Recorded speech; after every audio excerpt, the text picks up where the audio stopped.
recent event that just happened. AT&T, a couple days ago. I don't know if it happened to your Yeah, phone or not. I think that was a Chinese cyber attack. You think so? Yeah. Why do you say that? I would predict that was a warning, a trial run before they go do more aggressive things on Taiwan in April or May. So is that a way of saying? I would expect provocation by their maritime militia or some of the islands. So because there's Taiwan Island, Formosa, and there's smaller ones like Quemoy and Matsu, which are right up against the Chinese mainland. I can see some incidents there where they seize those or stage an incident or an accident, and they end up putting hundreds of Chinese maritime militia, which are just PLA troops called maritime militia, and they'll see what the West does. Is Biden going to roll an aircraft carrier if that happens? And so they will test and see if there's consequences. Test and see if there's consequences. They now do hundreds of Chinese Air Force aircraft that overfly Taiwanese airspace all the time without consequence. They shoot missiles over Taiwan, over Japanese territory even, without consequence.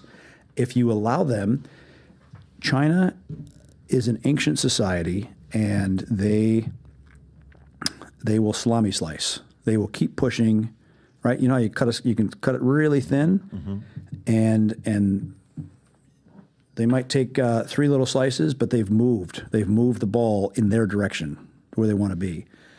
And Trump was the first president that came along that said, hey, they're like a neighbor that moves the yard fence into your yard 6 inches a year. And Trump was the first one that said, hey, get the hell back on your side of the line.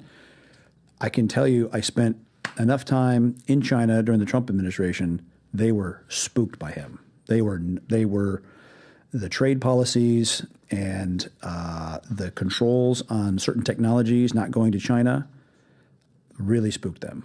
What's your level of speculation on this being China? If you were to say, over under, I'd say 70% is China, 50% is China. What would you say on the AT&T incident? 70%. Okay. So let's just say that's 70% China. Are they doing it and telling U.S. that we did it? Like, are they doing? Okay.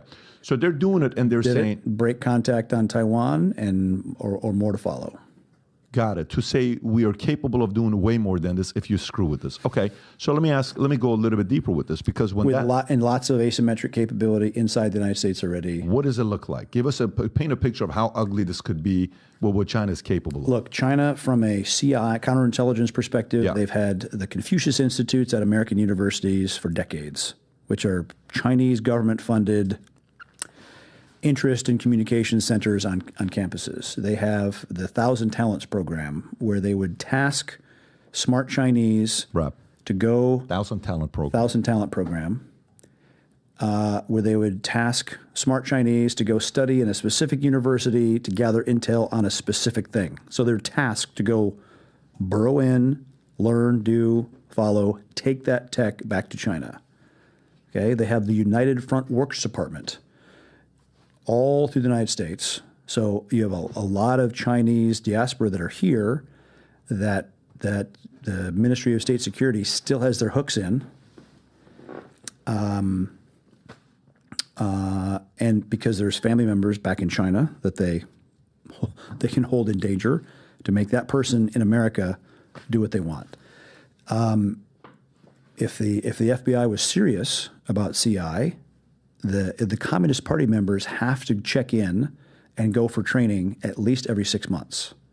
So there's it's called the General Management Department. It's like the HR department of the Chinese Communist Party, and they oversee the training you have to do every year. It's almost like reserve duty, where they have to come in and get their party indoctrination. If they were smart, surveil every consulate, every known Chinese facility, and see who's going in and out of there. Those are the CCP members that are here in the United States, working, living, studying, and some of them even working for the U.S. government. So yeah, they have a massive installed base of influence and covert action already, and that's mostly on the collection side. And because of the massive illegal flow of migration, there's a lot of Chinese males, military-age males.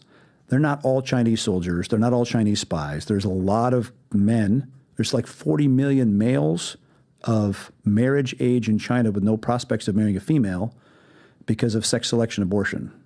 When they had one-child policy, the parents would abort a female baby and have a male. So these dudes are in China with an economy not doing great, with no prospects of a female. They say, hell, I'm going to America. Now, if only 2% of those millions are bad, still really bad. So again, that is a serious CI problem that needs to be mopped up. On the cyber side, I mean, AT&T, phone goes out, right? So can they... Knocked out 911 service. That's right. So can they... What does their cyber attack capabilities look like? How, like, if you were to paint a picture, what could it look like? Quite significant. And if there's Huawei switches and any of that Chinese telecom infrastructure in the United States, which is what Trump was right to ban and to push other allies to ban. When the daughter was trying to come in from Canada and she was doing business with Iran and Huawei no longer could do business here. Yep. I remember that. Yep. But before that, there was a lot of Huawei switches installed. And so who knows what backdoors that, still have. Huawei was started by a ex-PLA colonel from the intelligence business. So yeah, there's no shocker there. So, but paint a picture, meaning, for example, do they have the capability of the week of the election to have 300,000 phones, in make life challenging in certain zip codes, certain areas that maybe are going to be politically voting on one side or the other to keep the left or Biden in? Are they capable of being able to do something like that? They understand asymmetric warfare very, very well. So yeah, think of the permutations of nonsense that they can pull. They'll probably do it. Okay. So let's just say they do it. You saw what they are doing now Yeah. is sponsoring the fentanyl epidemic. China. Absolutely, unequivocally fact. The precursor drugs produced actually around Wuhan, oddly enough, the same place that COVID leaked from. And the stuff is shipped to Venezuela to Mexico, formulated into fentanyl. And I mean, think about it. All these fentanyl deaths, like 109,000 Americans killed by fentanyl. And it's, a normal drug dealer doesn't want to make a drug that kills his customers. Dead customers don't pay. They don't buy, right? That is absolutely pushed to a fatal level as a true disruptive destruction to American society. And they need to feel consequences for that. The son of YouTube's former CEO, Susan, just died from fentanyl. Yeah. YouTube's CEO, former, she resigned a couple years ago.